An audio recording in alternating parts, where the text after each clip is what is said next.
नमस्कार, यी संसार समाचारमा स्वागत छ। समाचार सुरु गरौं आजका मुख्य समाचार शीर्षकहरूबाट। एमालेले चाहेर सभामुख हटाउन सक्ने अवस्था छैन, प्रचण्ड। मङ्सिर अघि नै आम चुनाव हुन सक्छ, गगन थापा। पेट्रोल पम्प व्यवसायीहरूले कमिसन कटौती गरेकोमा इन्धन खरिदमा लगाए रोक। प्रहरी हो भन्दै लुटपाट गर्ने 8 जना पक्राउ। युरोपकै ठूलो आणविक भट्टीमा रुसको कब्जा। अब समाचार विस्तारमा। नेकपा माओवादी केन्द्रका अध्यक्ष प्रचण्डले सभामुख अग्निप्रसाद सापकोटालाई महाभियोगबाट हटाउन सक्ने अवस्था नरहेको बताएका छन्। केन्द्रीय कमिटिको शुक्रबारको बैठकलाई सम्बोधन गर्दै प्रचण्डले यस्तो बताएका हुन्। एमालेले सभामुखलाई हटाइनु पर्ने धारणा राख्दै आएको सन्दर्भमा प्रचण्डले एमालेले महाभियोग नै लगाए पनि हटाउन सक्ने अवस्था नरहेको बताएका हुन्। अहिलेकै अवस्थामा सभामुख हट्ने अवस्था छैन। महाभियोग लगाइहाले पनि उहाँकै विषयमा चर्चा गर्ने बेलामा संसदको अध्यक्षता उहाँले गर्नुहुन्न। बाँकी बेलामा संसदको अध्यक्षता गर्न उहाँलाई संविधान र कानूनले कुनै बन्देज लगाएको छैन, प्रचण्डले भने। यसकारण सभामुख हट्न सक्ने अवस्था भएन। जटिल अवस्थामा संसदको प्रक्रिया अघि बढेको भए पनि एमालेले विगतमा 2 पटकसम्म संसद विघटन गरेको भन्दै प्रचण्डले अहिले पनि सांसदको औचित्य छैन भन्ने साबित गर्न पनि अवरोधमा लागिरहेको बताए। प्रचण्डले एमसीसीमा अप्रत्यक्ष रूपमा एमालेले विरोध गरे जस्तो गरे पनि पारित भने गर्न दिएको बताए। सदनको अवरोध हटाउने कुरा र विपक्षीको अराजनीतिक गतिविधिलाई दबाव बढाउन जरुरी रहेको पनि प्रचण्डले बताए। साथै प्रचण्डले सत्ता गठबन्धन आगामी चुनावसम्म जाने निश्चित भएको बताए। प्रतिनिधि सभाबाट एमसीसी पास भएसँगै गठबन्धन विरुद्ध देखिएको अन्योलता हटेको बताउँदै प्रचण्डले अब चाहिँ गठबन्धन चुनावसम्मै जाने निश्चित भएको बताएका हुन्। केन्द्रीय समितिको बैठकलाई सम्बोधन गर्दै प्रचण्डले देशको राजनीतिक नयाँ कोर्स पक्रिएको बताएका छन्। गठबन्धन टुट्ने हो कि राष्ट्रिय राजनीति नै फेरि अन्यल र प्रतिगमनतिर जाने हो कि भन्ने महसुस गरिएको थियो। केन्द्रीय समिति बैठकलाई सम्बोधन गर्दै प्रचण्डले भने देशले राजनीतिक नयाँ कोर्स पक्रिएको छ। गठबन्धन टुट्ने हो कि राष्ट्रिय राजनीति नै फेरि अन्यल र प्रतिगमनतिर जाने हो कि भन्ने महसुस भइरहेको थियो, त्यो तोडिएको छ। त्यसमा एमसीसी सँग भएका मतान्तर नै कारक थियो। प्रचण्डको भनाइ उद्धृत गर्दै एक नेताले भने गठबन्धन बनाउँदा एमसीसीलाई शर्तको रूपमा राखेको होइन, साझा नीति र कार्यक्रममा पनि एमसीसी राखिएको होइन। समय बित्दै जाँदा गठबन्धनभित्र एमसीसीको विषयले प्राथमिकता प्राप्त गर्दै गयो। त्यसमा मतान्तर भए पनि निकास दियो। अब चाहिँ गठबन्धन पनि निर्वाचनसम्म सुरक्षित रहने करिब निश्चित भयो, प्रचण्डले भने।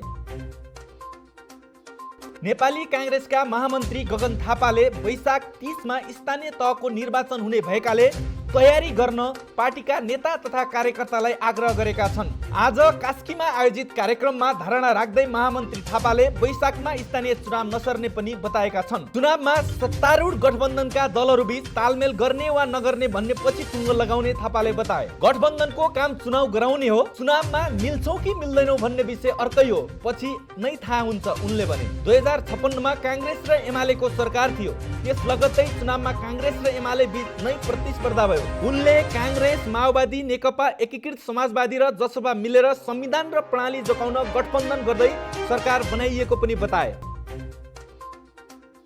पेट्रोल पम्प व्यवसायीहरूले इन्धन खरिदमा रोक लगाएका छन्। नेपाल पेट्रोलियम डिलर्स राष्ट्रिय एसोसिएसनका अनुसार पेट्रोल पम्प व्यवसायीहरूले पाउने गरेको कमिसन नेपाल आय निगमले कटौती गरेको विरोधमा इन्धन खरिदमा रोकिएको हो। व्यवसायीहरूले सेवा सुविधा काट्ने निर्णय भएपछि विरोध गरिएको संस्थाले बताएको छ। शुक्रबार काठमाडौँ उपत्यकामा इन्धन आपूर्ति गर्ने थानकोट डिपोबाट इन्धन उठेको छैन। डिपोका एक अधिकारीले आज डिपोबाट डिजल, पेट्रोल र मटितलको बिक्री नभएको बताएका छन्। सो डिपोबाट दैनिक 7 लाख लिटर डिजेल र 9 लाख लिटर हाराहारी पेट्रोल बिक्री हुने गरेकोमा आज ठप्प रहेको छ। बिहिबार बसेको आयल निगम सञ्चालक समिति बैठकले मूल्य संरचना मार्फत प्रतिशतमा दिँदै आएको कमिसन कटौती गर्ने निर्णय गरेको थियो। इन्धन खरिद रोक्दा अब बजारमा इन्धन अभाव हुने पक्का भएको हो।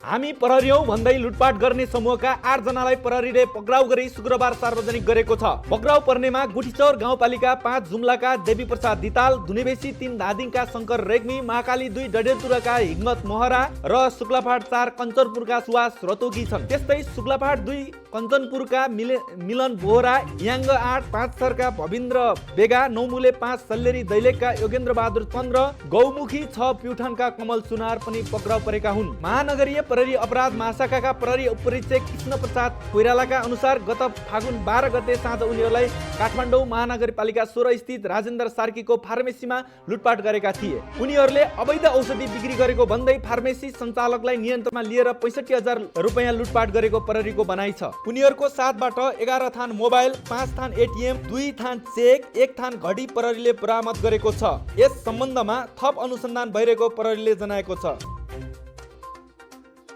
सुनको भाउ आज शुक्रबार तोलामा 900 रुपियाँले बढेको छ। कारोबार हुने हप्ताको अन्तिम दिन आज सुन तोलामा 900 रुपियाँले बढेर तोलाको 49,900 रुपियाँ पुगेको हो। सुन हिजो बिहिबार तोलाको 49,000 रुपियाँमा कारोबार भएको थियो। अस्ति बुधबार सुनको भाउ तोलामा 1900 रुपियाँले बढेर 49,500 रुपियाँ पुगेको थियो, तर हिजो तोलामा 500 रुपियाँले घटेको थियो। आज चाँदीको भाउ घटबड भएको छैन। चाँदी तोलाको 1380 रुपियाँमा कारोबार भइरहेको नेपाल सुन चाँदी व्यवसायी महासंघले जनाएको छ। महासंघका अनुसार रुस युक्रेन युद्धको प्रभावका कारण अन्तर्राष्ट्रिय बजारमा सुनको भाउ बढेको छ।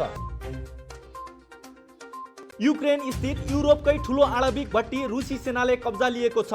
अन्तर्राष्ट्रिय सञ्चार माध्यमहरूले दिएको जानकारी अनुसार शुक्रबार रुसी सेनाले जापोरिन्जिया आणविक भट्टीमा नियन्त्रण कायम गरेको हो। युक्रेनका स्थानीय अधिकारीहरूले दिएको जानकारी अनुसार अहिले पनि आणविक भट्टीका सुरक्षाकर्मीहरूले पनि आफ्नो काम गरिरहेका छन्। यसअघि शुक्रबार बिहानै रुसी सेनाले उक्त आणविक भट्टीमा आक्रमण गरेको थियो। आक्रमणबाट उक्त भट्टीमा आगलागी भएको थियो, यद्यपि केही समयपछि उक्त आगो निभाइएको थियो। आजलाई संसार समाचार सकियो। अन्त्यमा मुख्य समाचारका शीर्षकहरू पुनः एकपटक। एमाले चाहेर सभामुख हटाउन सक्ने अवस्था छैन, प्रचण्ड। मङ्सिर अघि नै आम चुनाव हुन सक्छ, गगन थापा। पेट्रोल पम्प व्यवसायीहरूले कमिसन कटौती गरेकोमा इन्धन खरिदमा लगाए रोक।